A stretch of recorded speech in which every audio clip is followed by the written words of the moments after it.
छोटू राम धाम की जो एक सोच है हमारे किसान भाइयों की, और ये खास तौर पे वो लोग हैं जिन्होंने जाट आरक्षण के लिए आज से 7-8 साल पहले बहुत काम किया था। और इसमें सबसे बड़ी बात यह है कि इसके माध्यम से सांस्कृतिक रूप से, राजनीतिक रूप से, आर्थिक रूप से, सामाजिक रूप से कौम को जगाना, उनको इकट्ठा करना और उनको इस देश की जो व्यवस्था है उसमें एक मजबूती देना, ये प्रयास है। और खास तौर पे ये तभी संभव है जब पढ़ाई का, हम जो नए जमाने की पढ़ाई है, जैसे यहाँ इशारा किया गया कि जो भी पढ़ाई होगी नए जमाने के हिसाब से होगी, जिसमें ये आर्टिफिशियल इंटेलिजेंस है और भी कई चीजें ऐसी हैं जो जब हम पढ़ते थे तो हमारे प्रिंसिपल के बेटे का बीए में 2nd डिवीजन में पास हो गया, नहीं 1st डिवीजन में। हम देखने गए उसको, मैं कहा यार ये 1st डिवीजन वाला कौन है। आज के जमाने में सब चीजें बदली हुई है। आज के जमाने में 98% से कम नंबर आ जाए तो बच्चा ही रोना शुरू कर देता है, माँ बाप तो रोते रोते हैं। तो इसलिए एक व्यवस्थित रूप से हमारा समाज शिक्षित हो, और शिक्षित का मतलब ये नहीं है कि शिक्षित हो और शिक्षा में अपनी सोच के मुताबिक वो जिंदगी में जाए, चाहे उसको उद्योगपति बनना है, चाहे उसको उद्योग में नौकरी करनी है, चाहे वो किसी सर्विस में जाना चाहता है या खेती के अंदर एक नई सोच के साथ खेती करना, ये सारी चीजें। तो ये इसका समाधान यहाँ होगा मुझे लगता है। और आज जिस तरह से विदेशों से भी और कई राज्यों से यहाँ समाज के लोग आए हैं, उससे ये एक अच्छा स्थल बनेगा। और जैसे कहा यशपाल मलिक जी ने कि हमारे यूनिवर्सिटी बनाने की भी इसकी सोच है, तो वो और भी अच्छी बात है। बिश्नोई समाज जोड़ने की बात आपने की आज स्टेज से, ये बहुत बड़ा मुद्दा आपने उठाया, क्या कहें? ये बिश्नोई समाज, तो मैं सिर्फ इतना कहूंगा कि बिश्नोई एक सेक्ट है, और जैसे आर्य समाज भी एक सेक्ट है, जैसे वैष्णव भी एक सेक्ट है, ये इस तरीके से। लेकिन बिश्नोई समाज में जो गुरुजी थे वो तो राजपूत थे, और समाज जो जुड़ा वो 99% जाट बिरादरी है, खास तौर पे हरियाणा, पंजाब और राजस्थान में। आपने जिस तरह से कहा कि हिंदुस्तान और पाकिस्तान के जाट एक हो जाए तो झंडा ही खत्म हो सकता है। हाँ, हो सकता है, संभव है। मैं इसीलिए कहता हूँ कि बहुत बड़ी संख्या में अगर ये निर्णय ले उत्तरी भारत में जाट और वहाँ का पंजाब का, तो एक संदेश जाएगा जिसको को एग्जिस्टेंस, यानी ऐसा वातावरण जिसमें लगे कि हम सामाजिक रूप से एक रहेंगे तो तरक्की करेंगे, हमारा समाज सुखी रहेगा, हमारा समाज प्रसन्नता से रहेगा, आर्थिक रूप से हमारी ताकत बढ़ेगी। ये पाकिस्तान के लिए भी जरूरी है और हमारे देश के लिए भी। ये नहीं है कि हम लड़ाई को ही अपना एक सोच बना के रखें, और वो भी राजनीतिक कारणों से या राजनीतिक फायदा लेने से। और मैंने ये भी कहा कि इस किस्म का अगर प्रयास पूर्ण रूप से संपन्न हो जाए तो यूक्रेन और रशिया की लड़ाई और गाजा और इजराइल की लड़ाई, इसमें भी बड़ा भारी प्रभाव पड़ सकता है। एक संदेश जाता है। ये पहले बड़े महात्मा लोग संदेश देते थे, आज बिरादरियां संदेश दे, अच्छा है। किसान नेता श्रवण सिंह पटेल जो है वो दिल्ली पैदल यात्रा पे निकलने वाले हैं और डल्लेवाल जी आमरण अनशन पे बैठे हैं। आप किसानों की बात कर रहे हैं, क्या कहेंगे? मैं तो कह रहा हूँ कि उनको लेट हो गई तो 6 महीने पहले बैठना चाहिए था, बल्कि मार्च करना चाहिए। और ये ताकत है किसान की कि आपने 3 कानून जो वापस कराए हैं वो आपकी ताकत का परिचायक है। और आज मैं ये बात कहता हूँ कि एमएसपी की भी मेरी अपनी सोच के मुताबिक ये है कि एमएसपी जो है फर्स्ट वैल्यू एडिशन पे एमएसपी निर्धारित हो, तब किसान को उसका मिलेगा। ये नहीं है कि 2300 के 2450 कर दो, फिर 2 साल के बाद 2600 कर दो, इससे उसकी गुर्बत दूर नहीं होगी। और इसीलिए मैं आज ये बात कहता हूँ कि एमएसपी एक बड़ा कदम है और इसको उठाया गया था तब 76 रुपए भाव तय हुआ था, और मेरे ख्याल में 1967 से लेकर अब देख लो 50 साल से ऊपर ही हो गए होंगे, 50 साल से ऊपर। मेरे प्रोफेसर की तनख्वाह उस टाइम 265 रुपए थी, उसको तो 1.25 लाख और 1.5 लाख के बीच में मिलता है, और जिसका 76 रुपए था उसका 2300 हुआ। तो ये एक तरफ तो 19% इंक्रीज और एक तरफ 60% इंक्रीज। ये हमारा सबसे बड़ा सवाल है कि इस देश की जो आर्थिक सुधारों का युग आया था, आपको याद होगा 1991 में, उसको 33-34 साल हो गए। आज हम दुनिया की 5वीं बड़ी अर्थव्यवस्था तो बताते हैं अपने आप को, लेकिन उसका किसान को क्या मिला? उसका जो मेहनत करता है गरीब कमेरा वर्ग, उसको क्या मिला? उसका हिस्सा जब तक नहीं बढ़ेगा इस देश की धन दौलत में, तब तक किसान और कमेरा वर्ग इकट्ठा होकर अपनी लड़ाई लड़े। मैं तो ये कहता हूं। मैं एडवोकेट रणधीर सिंह, चेयरमैन जाट सेवा संघ। आज के इस प्रोग्राम में समाज के प्रमुख व्यक्ति, पूर्व विधायक, सिटिंग विधायक और दानदाता पधारे, सभी प्रदेशों से पधारे, और मुख्य रूप से खाप प्रधान चौधरी बलजीत सिंह मलिक हमारे साथ बैठे हैं। ये मलिक खाप के ऑल इंडिया के प्रधान हैं। और दूसरे योगेंद्र मलिक जी हैं, ये कोऑपरेटिव रजिस्ट्रार हैं, रिटायर्ड। ये यूपी से आते हैं, ये पहुंचे हैं, ट्रस्टी हैं इसके। और चौधरी वीरेंद्र सिंह, चौधरी यशपाल मलिक, रणधीर पनिहार सिटिंग एमएलए हैं, वीरेंद्र काद्यान सिटिंग एमएलए हैं, 4 एनआरआई थे, अंशुल रुहिल, दीपक फोगाट, अशोक सिहाग, डॉक्टर कमला। और मध्य प्रदेश से लक्ष्मी नारायण गौरा जी थे, जो वहां कैबिनेट मंत्री के रैंक के हिसाब से वीर तेजा जी ट्रस्ट के अध्यक्ष हैं। जी, आज जो है क्या उद्देश्य इस लेकर के चले हैं कि आगे जो है जाट संस्था का जो अपना ये कार्यक्रम है और ज्यादा बड़ा हो, और किस मुकाम तक ले जाना चाहते हैं? जाट सेवा संघ के विस्तार के लिए, जाट सेवा संघ का में लोगों को जोड़ने के लिए, और उनका चौधरी छोटूराम की जयंती के अवसर पर, और राजा महेंद्र प्रताप का जन्मदिन भी आज था, और इसके 8वां हर साल 8 अब की बार भी स्थापना दिवस मनाया गया है। ये 8वां स्थापना दिवस था। हर साल स्थापना दिवस इसीलिए मनाया जाता है ताकि ज्यादा से ज्यादा संख्या में लोग यहाँ पर जुड़े। बिल्कुल। संस्था का विस्तार के लिए क्या क्या आपने जो सहयोग की बात की? संस्था के विस्तार के लिए पहले तो हम आपको पहले भी पेश कर चुके हैं, एआई है, जो आर्टिफिशियल इंटेलिजेंस का प्रोग्राम चालू हो चुका है, उसके कोर्सेज चालू हैं। वो विश्व स्तरीय अंशुल रुहिल की कंपनी, उसके साथ एमओयू हुआ है हमारा, और उसमें बिना चार्जेस के बच्चों का ट्रेनिंग दिया जाएगा, और वो बच्चे के कैलिबर के हिसाब से, टैलेंट के हिसाब से उसको वो देंगे, स्टाइपेंड भी देंगे, प्लेसमेंट भी करेंगे। बिल्कुल। इसके अलावा और भी, उसके अलावा दीपक फोगाट की जो कंपनी है, उसका मैनेजमेंट का, उसने खर्चा उठाने का वो किया हुआ है।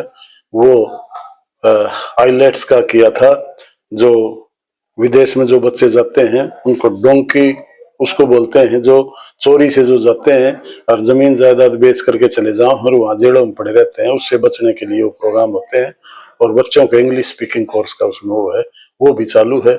और 2 महीने के अंदर एक और कंपनी के साथ हमने वो किया है, जिसमें खुद ही वो ट्रेनिंग देंगे और कोई चार्जेस नहीं लेंगे, और प्लेसमेंट भी देंगे और स्टाइपेंड भी देंगे। समाज के लोगों को क्या संदेश देना चाहिए? समाज के लोगों को ये संदेश देना चाहते हैं, समाज के लोग धाम के साथ जुड़े, सभी जातियों के, सभी वर्ग के लोग यहाँ जुड़े।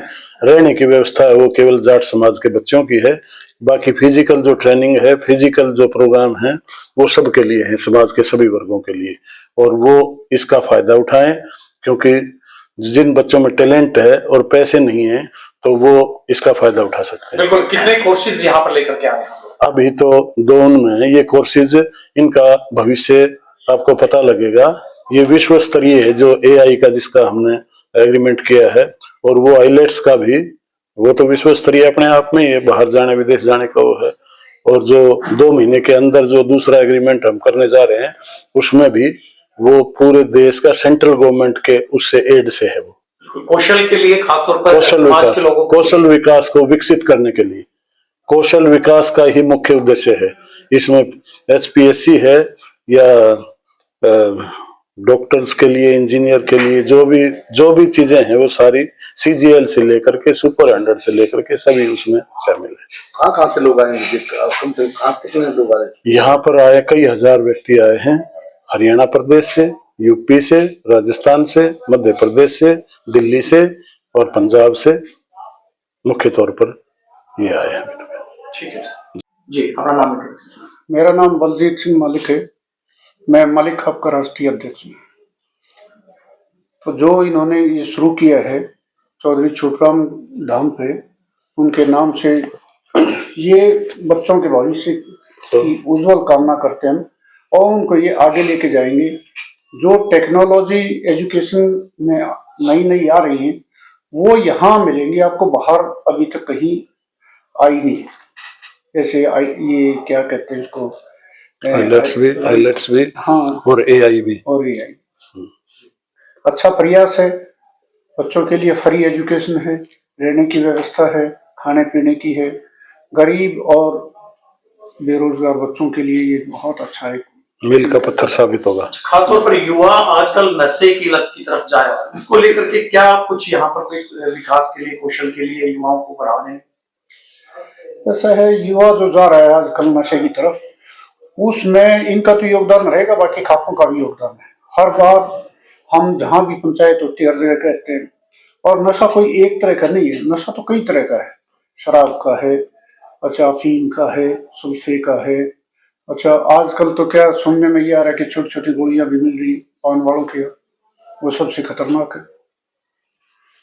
और मेन बात यह है कि जो है ड्रग्स का है, मेन बात यह है कि संस्कार नहीं रहे बच्चों में, पारिवारिक माँ बाप सर्विस, हाँ, संस्कारों की कमी की वजह से ज्यादा हो रहा है। कुछ सोसाइटी जैसी होगी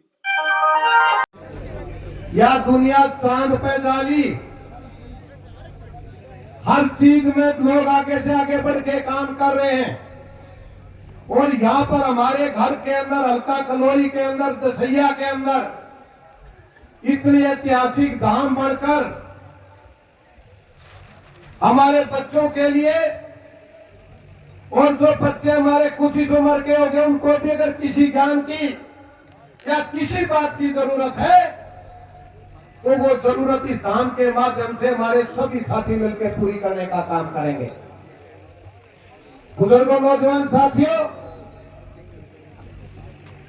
सर चौधरी छोटूराम पूरे भारत के आदर्श थे। पूरे भारत में, पाकिस्तान में, बांग्लादेश में और दूसरे देशों में भी उनका नाम सम्मानीय तरीके से लिया जाता है।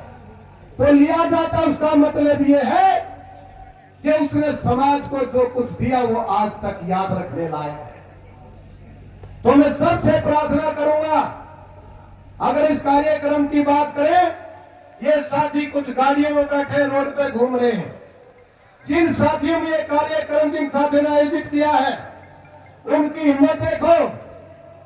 पूरे हरियाणा प्रदेश में, राजस्थान में, दिल्ली में, पंजाब में, सबके साथ, सबके पास जाकर सबको ये मौका दिया कि भाई सारे साथी यहां पर पहुंचे, बहुत मात्रा में पहुंचे। लेकिन एक प्रार्थना करूंगा, जब तक कार्यक्रम चले सारे साथियों को बैठकर विद्युत रूप से इस प्रोग्राम में भाग लेना चाहिए। और ना कि स्टेज, जो सामने भी मेरे बुजुर्ग नौजवान बैठे हैं, उनका भी सलाह मशवरा लेना चाहिए। हो सकता कोई साथी कितनी बढ़िया बात बता दे। ज्यादा कुछ ना कहता हुआ, जब इसकी शुरुआत हुई थी तो मेरे को आदेश मिला था, मैंने कहा भाई जो बताओ वो कर ले। मैंने कहा एक कमरा मैंने दे दिया था। उसके बाद मेरे पास ये भाई कभी भी मांगने के लिए गए, सारे के बीच में कह रहे हैं, और आना भी नीचे था, गलती मेरी है। अब की बार इन्हें काट दिया, मैं आ गया, भाई एक कमरा और दे रहा हूं, और जो जब ये कहते रहेंगे बिल्कुल भी आप कभी महसूस नहीं उड़ाएंगे। लेकिन एक बात जरूर कहूंगा कि आप जितनी संख्या में आ रहे हैं, अगली बार कोई भी प्रोग्राम हो, एक नहीं साथ 3 पहुंचोगे तो तिगनी संख्या हो जाएगी कि नहीं हो जाएगी? ये बहुत जरूरी है समाज के लिए, अपने उत्थान के लिए, आगे बढ़ने के लिए हमारी जिम्मेवारी बढ़ती है। हमें संगठित एकत्रित होके एक दूसरे का सहयोग करके इस कार्यक्रम को जब भी ये साथी कार्यक्रम है कामयाब करने की जिम्मेवारी हमारी है। ये भाई समय बता सकते हैं, जगह बनी पक्की बनी बनाई है और ये न्योता दे सकते हैं, लेकिन आना और लाना हमारी जिम्मेवारी है। आगे से इस बात का ध्यान रखेंगे, रखोगे ना बात का आश्वासन देते सभी को। आप सबका बहुत बहुत धन्यवाद। बहुत बहुत धन्यवाद नंदन साहब। शुरू करते हो और जाटों का कार्यक्रम हो तो वीर तेजा सिंह से लेके और देवीलाल जी तक के, चौधरी छोटू राम जी के, चौधरी चरण सिंह के, राजा महेंद्र प्रताप सिंह के 5-6 लोगों को आप याद करके अमर रहे के नाम से या जिंदाबाद के नाम से जो भी है, अगर धाम की रचना सही तौर पे कर दो और उस धाम के यहाँ जो भी आए वो अपने आप को ये समझे कि मैंने अपनी बिरादरी के लिए, अपने समाज के लिए और अपने जितने भी महापुरुष हुए हैं उन सब के लिए धाम में आना और गोल्डन टेम्पल की तरह कोई यहाँ बड़ा तालाब भी बनवा दें जिसमें गोते लगा के, डुबकी लगा के ये कहें कि, क्योंकि मैं इसलिए कह रहा हूं कि यहाँ का जो धाम होगा उसका जल तो कम से कम शुद्ध रखा जाएगा, वरना तो आजकल गंगा का जल भी अशुद्ध हो रहा है। अभी 2 दिन पहले खबर आई थी कि 74 स्थानों में जहां गंगा का जल का मापदंड होता है कि शुद्ध है या नहीं है, 50% से ज्यादा ऐसी जगह थी जहां गंगा का जल शुद्ध नहीं था। ये क्यों है? और मैं ये बात इसलिए कह रहा हूं कि जो आस्था थी उस आस्था के प्रति जो इस देश की 40% आबादी को गंगा मैया के नाम से लोग याद करते थे, वो भूल गए। वो तो यह है कि अपने पाप धोने के लिए गंगा में डुबकी मार दो तो बस आप शुद्ध हो जाओगे, सारे पापों की माफी हो जाएगी। अगर यही सोच इस देश के लोगों की रही तो गंगा नहीं, हर विषय पे आपको लगेगा कि कहीं ना कहीं हमारी जो मान्यताएं हैं, जो हमारे नैतिकता के एक संबंध है, सिद्धांत हैं, उनको कहीं ना कहीं हम खो रहे हैं। इसलिए जाट समाज को तो मैं इतना ही कहूंगा कि आप एक ऐसा समाज हैं जिससे ये देश कहीं ना कहीं किसी ना किसी रूप में, वैसे तो अन्नदाता बोला जाता है लेकिन ये सेनादाता भी हैं, और ये समाज के अंदर नई दिशा में चलने के लिए भी जाट समाज किसी से पीछे नहीं रहा। और यही कारण है कि आज पाकिस्तान के पंजाब की आबादी 10 करोड़ से ज्यादा है, वहां 3.5 करोड़ हमारे भाई, जिसको आप बोलते हैं डीएनए, वो पाकिस्तान के बाशिंदे हैं। और पाकिस्तान में अगर वो ना हो तो पाकिस्तान को रोटी पानी की भी दिक्कत हो सकती है। वो मेहनती कौम है, वो दूसरों के लिए पैदा करना जानते हैं, दूसरों के लिए अपना सब कुछ त्याग कर भी समाज को इकट्ठा रखने का उनकी सोच होती है। यही हाल पंजाब का है। पंजाब की आबादी में भी जो हमारे जट सिख हैं वो 16% से ज्यादा है। और जिनको हिंदू समाज जाट हिंदू समाज में भी हैं, हम आपस में बटे हुए हैं, बटे हुए बिश्नोई बिरादरी राजस्थान में, हरियाणा में, पंजाब में, उत्तर प्रदेश में, मध्य प्रदेश में बिश्नोई बिरादरी के जितने लोग हैं उनमें से 100 में से 99 जाट हैं। आप उनको अपने साथ जोड़ने का काम करो। एक अंजना बिरादरी है राजस्थान में, एक सिरवी बिरादरी है राजस्थान में, और राजस्थान से लगती हुई सरहद है, वहां चौधरी बिरादरी है राजस्थान में, नहीं इसमें गुजरात में। अपनी अपनी पहचान, और वो मन से कहते हैं कि हम भी जाट हैं, लेकिन आपके मन में हमेशा ये रहेगा कि पता नहीं क्या तो है, सैग घीस है। और ये दूसरे भाई ब्राह्मण समाज हमारा जो जांगड़ा बिरादरी है, उन्होंने ये लिखना शुरू कर दिया कि जांगड़ा ब्राह्मण, और ब्राह्मण समाज ने उनको अपना लिया, क्योंकि अपने धड़े को बड़ा करने के लिए, और हम अपने धड़े को घटाने के लिए काम करते हैं। अगर सही मायनों में छोटू राम जी का जो दिया हुआ संदेश था, उसको अगर आप सही मानते हैं,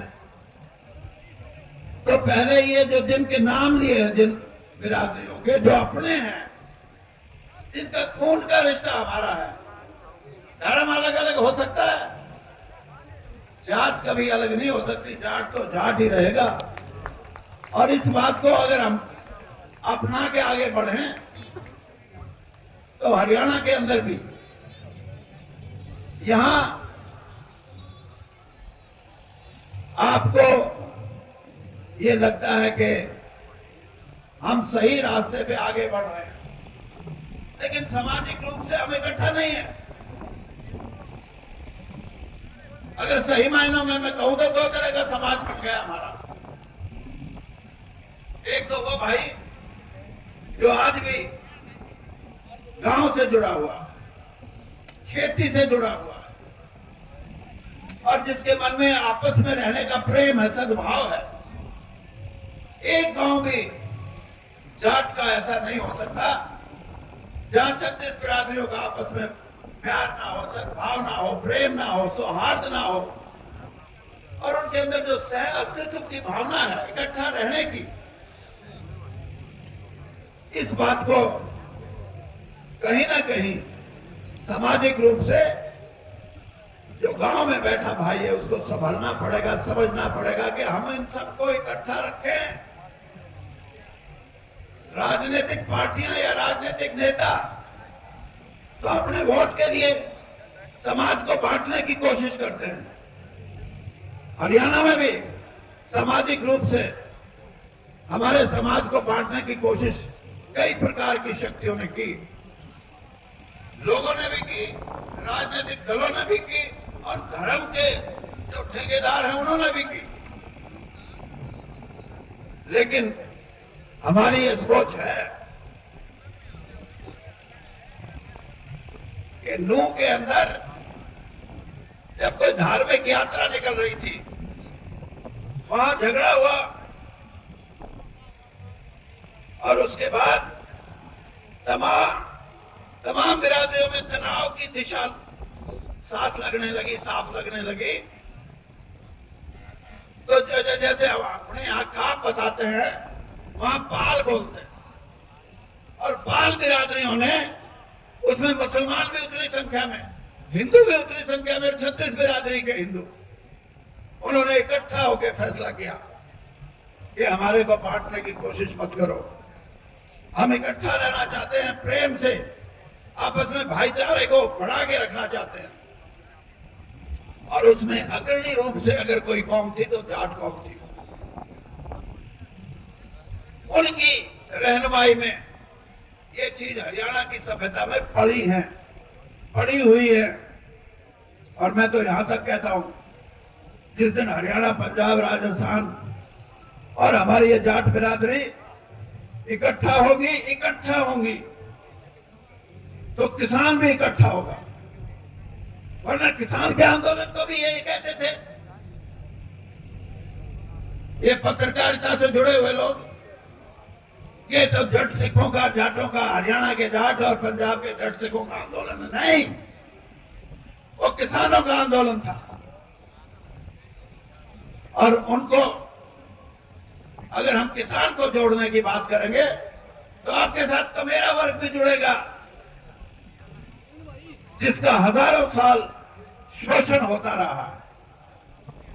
ऐसे अगर हम जुड़ के बात करें तो हम छोटू राम जी का जो सपना था आज से 90-100 साल पहले, उसका सही रूप दे सकते हैं। मेरे भाई यहां अपने बाहर से, कनाडा से आए और विदेश के दूसरे साथी भी आए। उन्होंने एक बात कही कि ये जो छोटू राम धाम है, इसमें हम ऐसी विद्या देंगे जो आपको विदेशों में जाके भी रोजगार के लिए विदेशी राज करने वाले भी कहेंगे आओ हमारे यहाँ काम करो। इससे थोड़ा हटके भी सोचने की जरूरत है। जाट समाज सिर्फ खेती और नौकरी के लिए नहीं, इस देश की धन दौलत में भी अपना हिस्सा कर लो। ये देश आपकी तरफ देखता है और आप ये देख रहे हो कि हमें नौकरी कैसे मिले, हमारी एमएसपी कैसे बढ़े। मैं ये कहता हूं एमएसपी बढ़ाने वाले, नौकरी देने वाले खुद बनो। एक उदाहरण देके बात मैं ये करना चाहता हूं कि बेंगलोर के अंदर 2 साल पहले की बात है, कॉफी, जिस तरह आप गेहूं बोते हो वहां कॉफी की फसल होती है। और कॉफी केरल, कर्नाटक और तमिलनाडु ये जगह हैं जहां सबसे ज्यादा कॉफी पैदा होती है। वहां विश्व भर से खेती के वैज्ञानिक भी थे और अर्थशास्त्री भी, दूसरे देशों से आए हुए। और सामने उनके किसान बैठे थे, कहने लगे अग भाई अच्छा ये बताओ, 5 सितारा होटल में 1 कप कॉफी 200 रुपए में बिकती है। तुम किसान भाई कॉफी पैदा करते हो, तुम बताओ उसमें तुम्हारा कितना हिस्सा है, तुम्हारा कितना सीर है। एक किसान ने कहा जी हमें क्या पता, हम तो कॉफी तैयार करते हैं और मंडी में बेच के आ जाते हैं। तो उसी अर्थशास्त्री ने ये बताया जो 200 रुपए की 1 कप कॉफी बिकती है उसमें किसान तेरा सिर्फ 2 रुपए का हिस्सा है। ऐसी व्यवस्था से लड़ने के लिए आपको इकट्ठा होना जरूरी है, वरना तो ये भी कहो यहां से उठ के जाओगे कह दोगे वो तो ऑर्डर केरल वाले, हमने क्या लेना, हम तो क्यों आगे बात करेंगे। नहीं, किसान के हितों की बात करनी है तो सारी किसान बिरादरी को मिलकर अपनी लड़ाई लड़नी पड़ेगी। एक आदमी लड़ाई नहीं लड़ सकता कि ये कौन, आगे तो गन्ने के कीमत बढ़ाने के लिए आंदोलन करते हैं, ये कौन, आगे तो मूंगफली बोए हैं राजस्थान में, उसकी कीमत बढ़ाने के लिए लड़ाई करते। नहीं, लड़ाई करनी है किसान की तो मिलके लड़ो। और मिलके, मैं इसीलिए कह रहा हूं कि ये धाम, इस धाम में हर आदमी वो आए जिसको किसानी से प्यार है, जिसको अपनी कौम से प्यार है, जिसको भाईचारे से प्यार है। और जब यहां आएगा तो उसको लगेगा कि मैंने अपनी यात्रा पूरी की। अरे कम से कम कुछ तो सोच लो।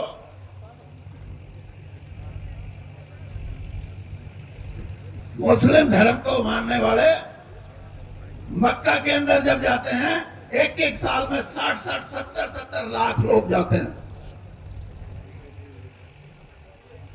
क्यों? क्योंकि उनका विश्वास है कि यहां आ गए तो हमने अपने धर्म की सारी प्रक्रिया पूरी कर ली।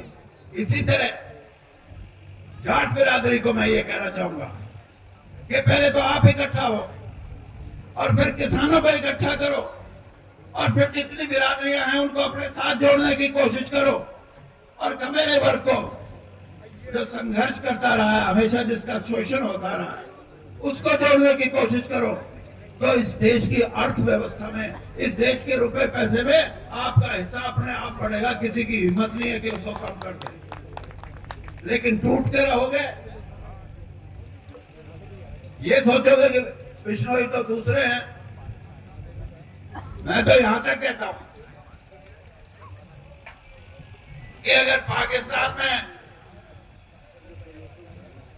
पंजाब का जाट और हमारा पंजाब, हरियाणा, दिल्ली, राजस्थान, उत्तर प्रदेश, मध्य प्रदेश का जाट ये फैसला कर ले कि हम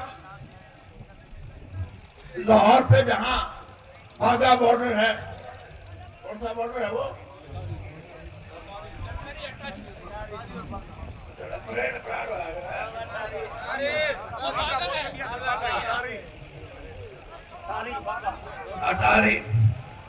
अटारी बॉर्डर पे अगर उधर से भी और इधर से भी लाखों किसान और जाट बिरादरी के हमारे भाई, चाहे जट सिख है, चाहे हम हिंदू जाट है और चाहे पाकिस्तान के हमारे मुस्लिम बिरादरी के भाई हैं, जिस दिन लाखों की संख्या में वहां ये ऐलान कर दोगे कि हमारा धर्म को जो डीएनए एक ही है, हम किसान के बेटे हैं, जाटों के बेटे हैं, हम लड़ेंगे नहीं, पाकिस्तान और हिंदुस्तान का झगड़ा ही खत्म हो जाएगा। मैं दावे से कहता हूं। और यही नहीं, वो इतना बड़ा संदेश जाएगा कि रूस और यूक्रेन की लड़ाई पे भी असर पड़ेगा।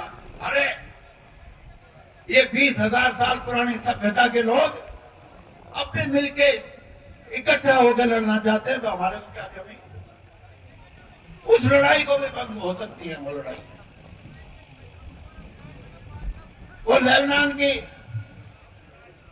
और जो लड़ाई इजराइल के बीच में है, जो गाजा बॉर्डर पे होती है, उस लड़ाई पे भी प्रभाव। मतलब इस दुनिया की शांति भी अगर कायम कर सकता है तो सारी जाट बिरादरी मिलके कर सकती है। ये किसी के बस की बात नहीं, ये हमारे बस की बात है, क्योंकि हमने ये करके दिखाया। और मैं तो इतना ही कहूंगा कि छोटू राम जी ने हमारे